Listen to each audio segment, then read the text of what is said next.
Right now, Ukrainian President Volodymyr Zelenskyy is in the UK for the first time since Russia invaded Ukraine. Here is Zelenskyy walking with British Prime Minister Rishi Sunak. It has been nearly a year since the start of the war. It was February 24th of last year.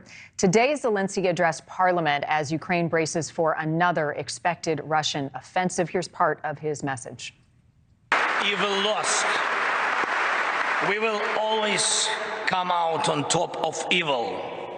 This lies at the core of our, but also your traditions. I can see in your eyes now we think the same way as you do. We know freedom will win. NewsNation correspondent Joe Khalil is with us live this morning. Joe, what is Zelensky's goal for this visit to the UK?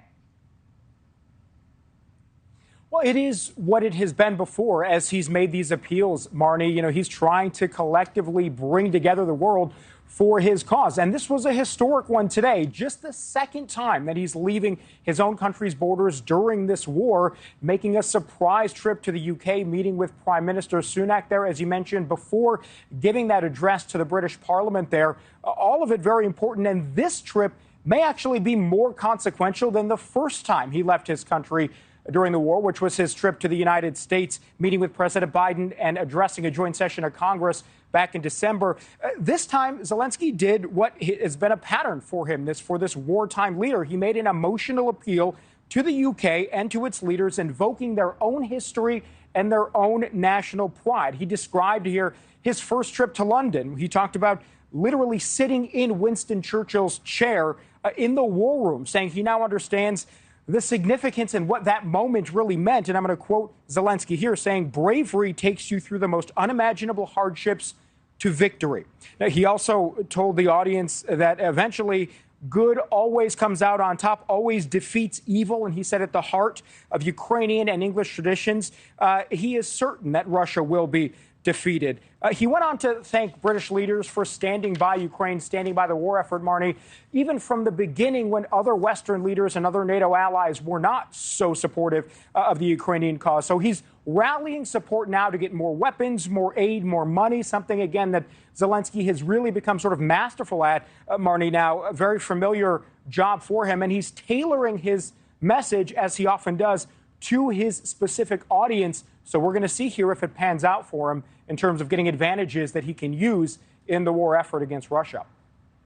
Of the wish list of items that Ukraine has wanted was tanks, but it has grown since the tanks have been approved from a multitude of countries, including the U.S. So what exactly is he asking the UK for right now?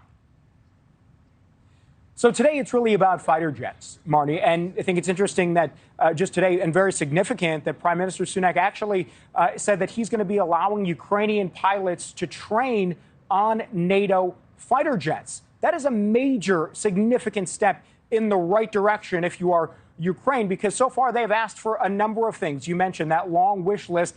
Basically, up to this point, the West has granted them everything they've asked for, short of these fighter jets. So the fact that Ukrainian pilots are going to be training on them now may be just an indication, a suggestion that those fighter jets could be coming. Maybe there is a tide turning here and they eventually allow the Ukrainians to get those that they've been really seeking. So that is important there. I should mention the last time Zelenskyy left Ukraine, we talked about his impact in the United States. After he made that address to Congress, there was $1 billion that the President Biden had authorized for him, and that came on top of $45 billion in an aid package for weapons and other things that Congress approved shortly after Zelenskyy spoke. So he has been effective in actually getting deliverables for his country, and that's clearly the appeal again. This time, we'll see if it moves the needle on those fighter jets that Ukrainians have been so desperately trying to get. Right. And if you have a country like the UK sending fighter jets, does the U.S. follow suit, similar to what we saw with the tank situation? And then you follow that up with the request for long-range missiles. It could be a game changer. Joe, thank you for that update this morning.